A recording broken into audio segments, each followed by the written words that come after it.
The near-universal praise of Marvel has seemingly turned to the wayside in recent years. Many chalk it up to the lackluster performance that was Marvel Phase 4. For the normal people out there, Marvel divides, groups, and releases its movies into these things called phases. Phase 1 consisted of Iron Man through the Avengers, Phase 2 was Iron Man 3 through Ant-Man, Phase 3 was Captain America Civil War through Spider-Man Far From Home, capping off the Infinity Saga. Marvel Phase 4 started a new story arc titled The Multiverse Saga, beginning with WandaVision and ending with the Guardians of the Galaxy Holiday Special. For the first time since the MCU's beginning in 2008, Phase 4 has been met with near-universal critique and some of the lowest ratings the franchise has seen to date. However, we still have to ask the question, did Marvel Phase 4 actually suck?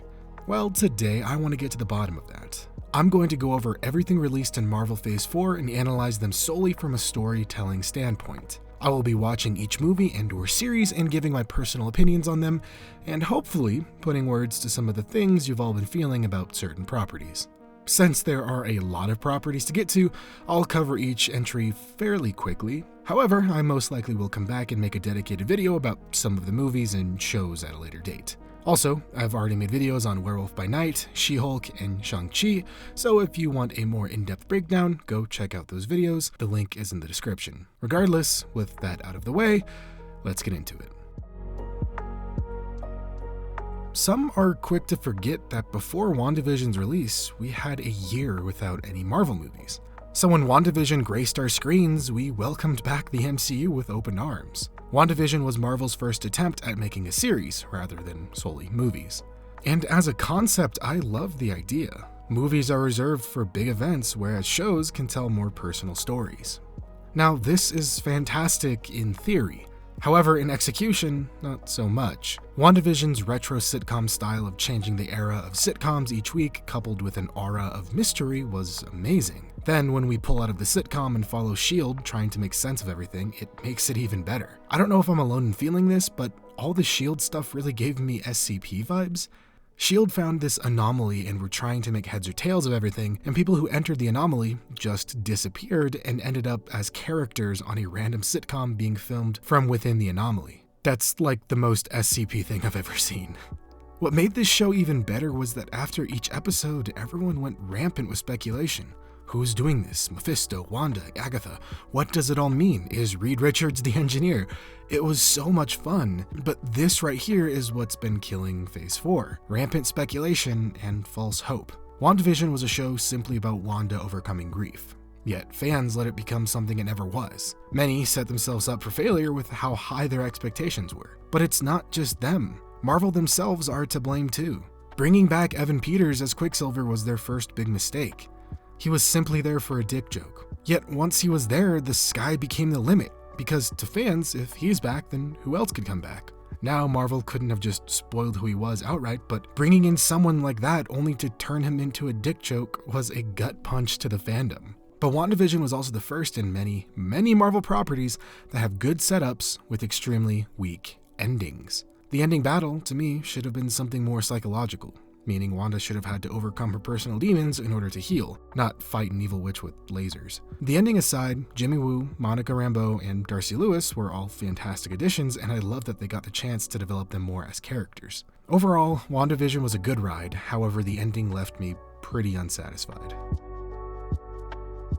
An Anthony Mackie and Sebastian Stan buddy cop show was an immediate recipe for success. Bucky and Sam were two characters who didn't really get a lot of interaction in the prior films. They were just a friend of a friend and were just kind of in the same room with each other a couple times. I really enjoyed the show overall. Captain America: The Winter Soldier is one of my favorite Marvel movies, and the show definitely carried the same tone. The additions of John Walker and Isaiah Bradley were fantastic, and I loved it when either of them were on the screen.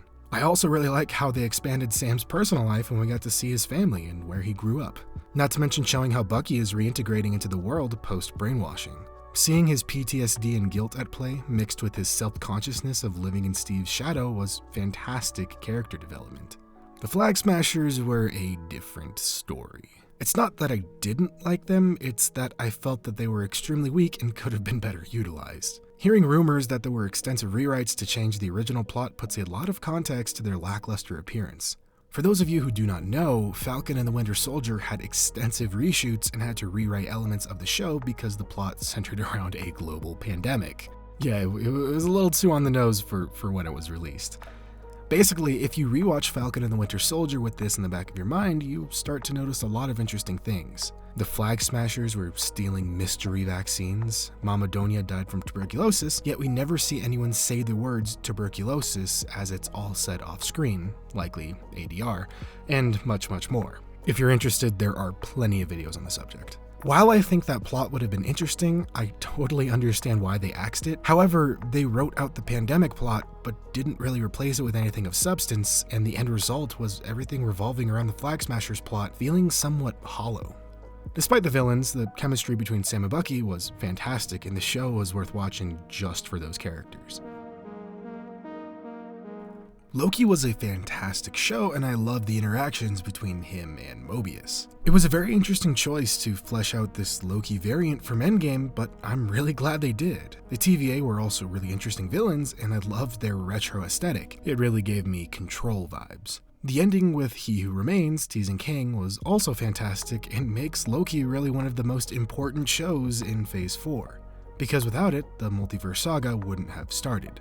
Sylvie was also an interesting addition and makes total sense that this version of Loki would fall in love with an alternate version of himself. I can't really think of many dislikes about this show. In fact, my only gripe with the show was that I wished we got a little more time travel shenanigans before we really went in depth with the plot. Like maybe Mobius brought Loki on a few missions prior to hunting Sylvie to give him some field training. It's a very minor gripe, but the show overall was really, really good, and I'm very curious to see what they do with this version of Loki in Season 2.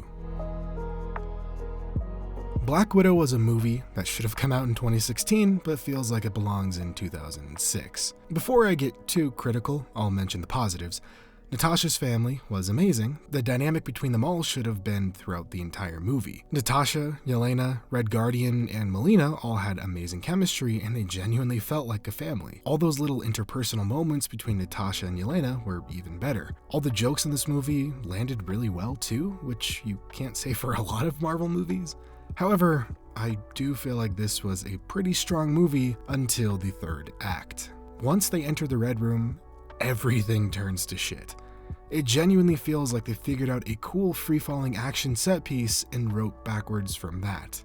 But it's not just that. The Walmart brand Kilgrave as the villain, the watered-down Taskmaster, and the brainwashed Black Widows were all incredibly weak. To me, a plot about psychological alteration is much more interesting than chemical alteration because that's a much harder task for the heroes to solve. Basically, the Red Room should have perfected the Winter Soldier mind control and applied it to the Black Widows, meaning they all become emotionless killing machines that can't be saved from some red gas. That would have forced Natasha and Yelena to find a different way to save them, and most likely would have been an overall better plot instead of a red gas MacGuffin. But I digress. Taskmaster, and the subsequent reveal that it was the bad guy's daughter that Natasha thought she killed, was also kind of stupid. Learning that Natasha allowed a kid to die to kill the one who tortured her added so much depth to her as a character and really made her a tragic hero. Yet they wipe that away and she's suddenly a semi-perfect hero again. And backing up to the red gas plot, wouldn't it have been so much better if during the Black Widow Taskmaster fight, when she releases the gas on Taskmaster, she keeps trying to kill her?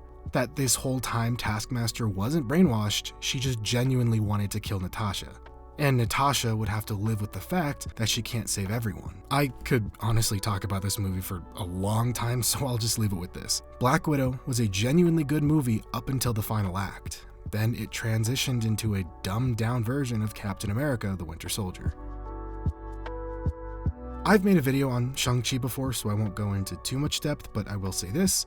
This was a good movie that, like Black Widow, had a conflict of identity during the final act. I really like Shang-Chi, and it was verging on one of my favorite Marvel movies up until the third act, turning it into a pointless big CGI dragon fight.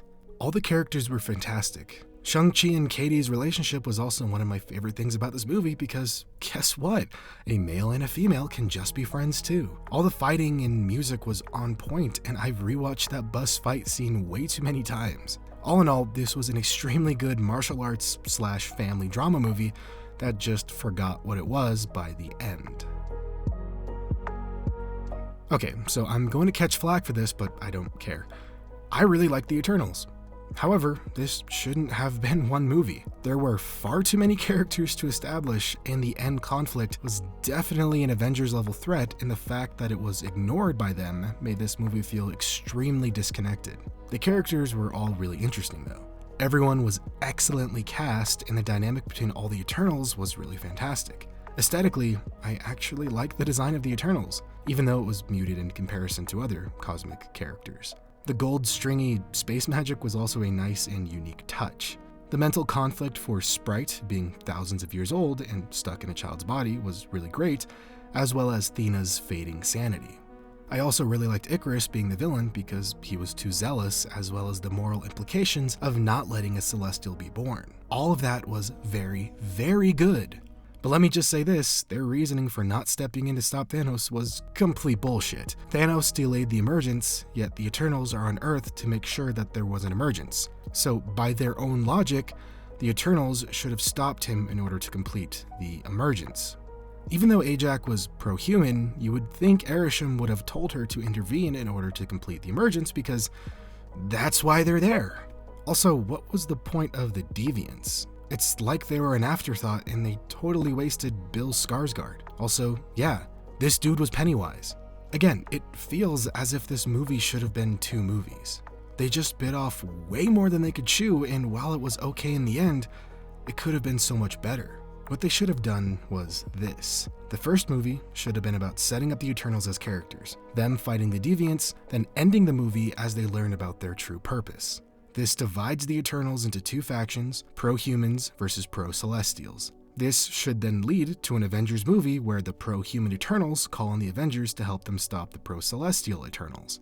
Then you have a whole movie where you don't need to worry about establishing characters and can just jump into deep moral conflicts of stopping the emergence. They could have called it Avengers: The Eternal War or something like that. I feel that would have made it more palatable for audiences and make much more sense because, again, this is 100% an Avengers level threat.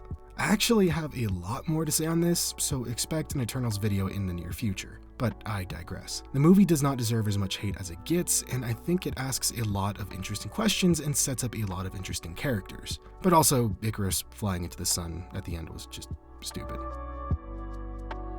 I loved Hawkeye. It is by far my favorite show the MCU has produced to date. The chemistry between Kate and Clint is fantastic, and Kate's motivation for becoming an expert archer makes total sense, and her skills feel totally earned. Clint still being not totally comfortable with being a highly recognizable superhero is also fantastic, and is too old for this shit shtick still works for me. The comedy laced all throughout the show is subtle, and nearly all the jokes landed for me. In fact, speaking of subtle, the stakes of the show were very low, and I loved it for that. Not every story needs to be a end of the world / New York is gonna blow up kind of story. Sometimes it just needs to be a small personal story about Hawkeye trying to get home for the holidays.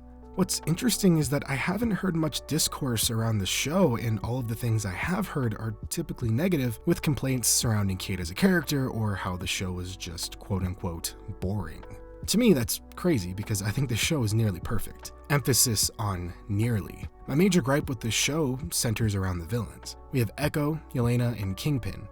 There should have just been one. Kingpin coming in during the last episode was such a waste when they had 6 episodes to develop him.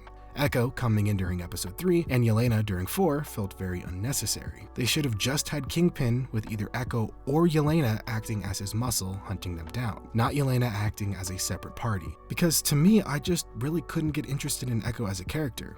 But I feel if there were less characters to develop and more time to focus solely on her development, then maybe that would have changed.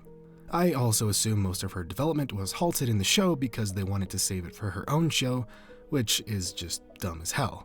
Also, Yelena already wants to kill Clint because she thinks he killed her sister. So why did she wait for a contract on him in order to get her revenge? These are very minor things, but I feel if they just would have stuck with one villain and not rush Kingpin, then I could see this being on everyone's top MCU show list. But because they rushed to complete 2 story arcs and introduced new characters, the overall ending and villain character arcs felt a little flat. Either have it be about Yelena's revenge or Kate pissing off Kingpin. Together, only one of those plots actually worked in the end, not both. I am a massive Spider-Man fanboy, so I may be a little biased here, but Jesus, seeing all Spider-Man on screen together made me tear up in the theater. I know this movie was basically nostalgia in the movie, but I don't give a shit. I'm a sucker for all things Spider-Man. The completion of Peter's first arc in the MCU was beautiful. All the people bitching and moaning about the last two Spider-Man movies calling Peter Iron Man Jr. can finally shut up because, in retrospect, now we know all three movies were about Peter's origin. This Peter wasn't just bit by a spider, Uncle Ben dies, boom, now he's Spider-Man. His arc was so much more. He started off with everything. Iron Man made him a suit, he was an Avenger, Aunt May knew he was a superhero, and all things were turning up Peter. But the one thing people tend to forget about Spider-Man is that he is a tragic hero. The best Spider-Man stories are tragedies. If Spider-Man wins, Peter loses. And all of those prior movies set up Peter for this immense loss. First it was Tony, then it was May, then it was himself. I love this movie, and that experience in the theater opening night was something I will never forget. The only negatives for this movie I can think of is that I doubt we'll get MCU versions of these villains.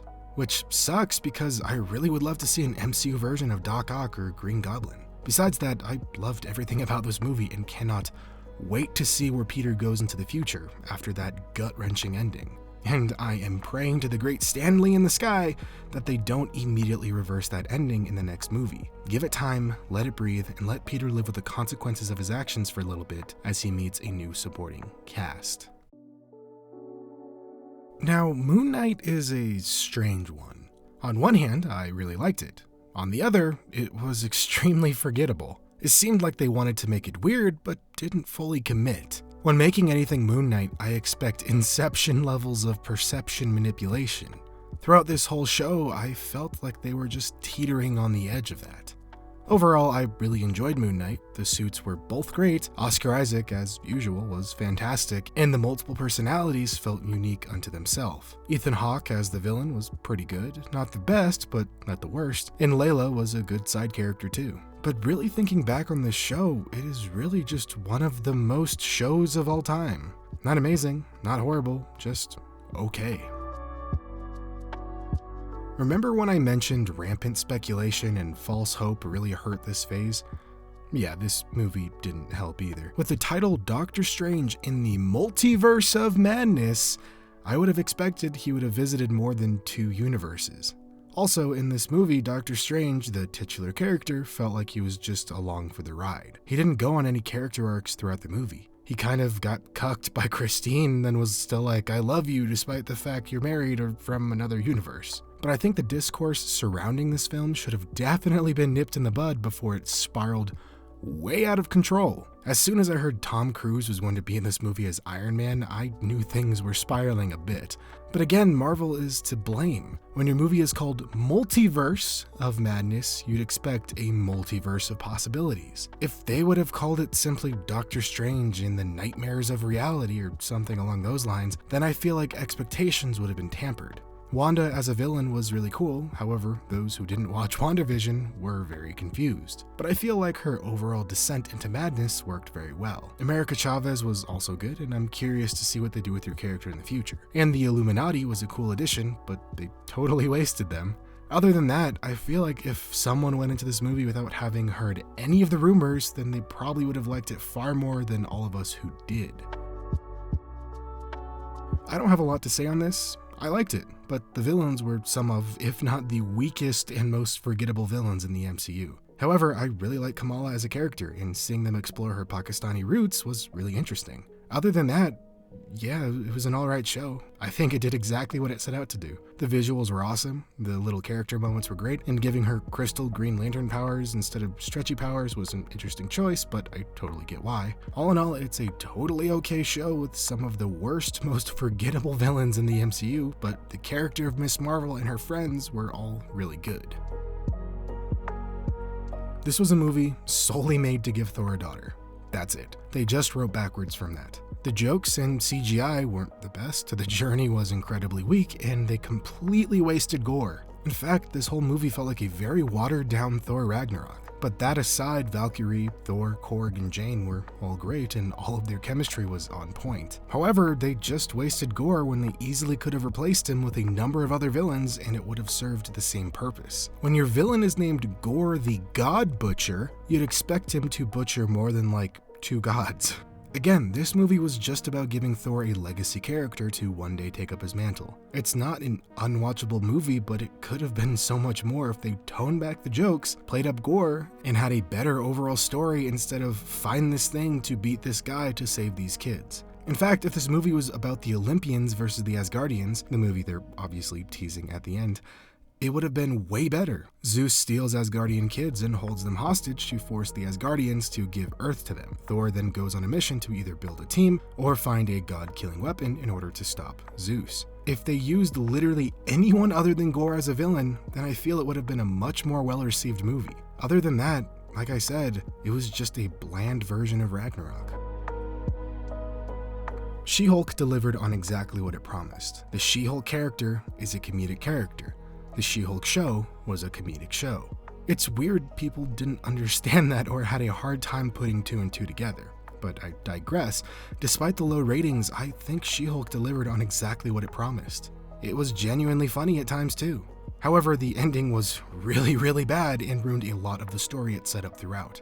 I don't think the ending was bad enough to ruin the entire thing, but it kind of made everything else redundant. Also, the fact that She-Hulk doesn't really go on an arc or learn anything in the show was really stupid. I really like the character, but she was kind of full of herself and I was expecting her to get a reality check at some point. But that never came, and the ending of someone making a revenge porn of her and stealing her blood was an insane way to cap off a comedy. And then She-Hulk jumps out of reality and then just says it doesn't happen and they wipe it all away. Like, what? Overall, it was okay, but God, that ending was awful. I really enjoy the concept of a special presentation. It's meant to tell a complete story in 45 minutes that will then come into play later in the MCU. Werewolf by Night was a fantastic example of a show not overstaying its welcome. It had a story to tell, told it, and then left me happy and wanting more. I really believe a special presentation should be the new gold standard for future Disney Plus shows. Because A, not every character needs 6 episodes to tell a story, and B, this is far more effective because this forces them to cut out a lot of filler and fluff. I love the style of this too. The retro black and white was awesome, and I was really surprised I actually liked the classic design of the werewolf. The action was crazy and I loved how brutal the werewolf was. Overall, I really enjoyed it and am curious to see where Jack and Man-Thing will appear next. Speaking as someone who didn't really like the first Black Panther, Wakanda Forever is in my top 3 favorite Marvel movies of all time. Shuri's journey to stepping up as the new Black Panther was perfect. The emotion surrounding Chadwick Boseman's loss was felt throughout the whole movie. Namor was a fantastic villain and Angela Bassett definitely deserved that Golden Globe. Everyone was on their A game in this movie. The pacing, the fights, the emotional beats, and my God, that soundtrack. Black Panther Wakanda Forever was so good that it was hard for me to think of any dislikes. However, there was one. I felt after Ramonda's death, Riri didn't have much of a reaction. The Queen of Wakanda just died for her, and her only reaction was, yeah, let's kick ass. Like, I feel if I was in her shoes, I'd be having a little bit of a breakdown. In fact, it's not just Ramonda's death on Riri's hands, but every Wakandan who died because of her. Now, I know they had a lot of movie to get through and really had to develop Shuri, so they didn't have time to cover Riri in depth, but it's just something I would have liked to see. Hopefully we'll see some of that emotional weight in her upcoming Ironheart series. Overall, Black Panther Wakanda Forever deserves any and all praise. For this movie, the hype was real, and expect a much more in-depth breakdown on this movie in the coming weeks because I have a lot to say about it. It was a holiday special. It was short, sweet, and to the point. The purpose of the special presentation was to establish Mantis as Quill's sister and that the Guardians had taken over Nowhere. It did just that, as well as a nice buddy story between Mantis and Drax. The jokes all landed, the plot of kidnapping Kevin Bacon was hilarious, and overall, it was just really good. That's about it, not much to say on it. While this phase was quite divisive and shook up the status quo, I honestly don't think it's as bad as everyone makes it out to be. Sure, it's different, but taking a step back and looking at all those movies and shows, I think it's just fine. However, the overarching theme here is that Marvel needs to step up their endings. A lot of these properties had a very strong start with an abysmal ending. And because the climax of any story sticks with the audience the most, when you fail at that, it taints the rest of the experience. If you look at the most well-received Phase 4 properties versus the worst-received Phase 4 properties, you'll notice they have one thing in common. The good ones have good endings. Bad ones have bad endings, but both have strong first and second acts. I am very curious to see how well the next phase will be received. I'm hoping this next phase in the multiverse saga, actually plays more into the multiverse concept. Because right now, Phase 4 is kind of all over the place, and it's hard to pin down how certain elements will come into play in the grand scheme of things. For Phase 5 to be successful, Marvel needs to tighten up their endings, not force too much into one movie, and continue to work on their villains. Here's hoping for a great next phase for Marvel. But that's enough talking for me. What do you all think of Phase 4? Do you think the hate was overblown? Do you disagree with any of my opinions? Let's all talk about it in the comments. Anyway, guys, until next time, take care.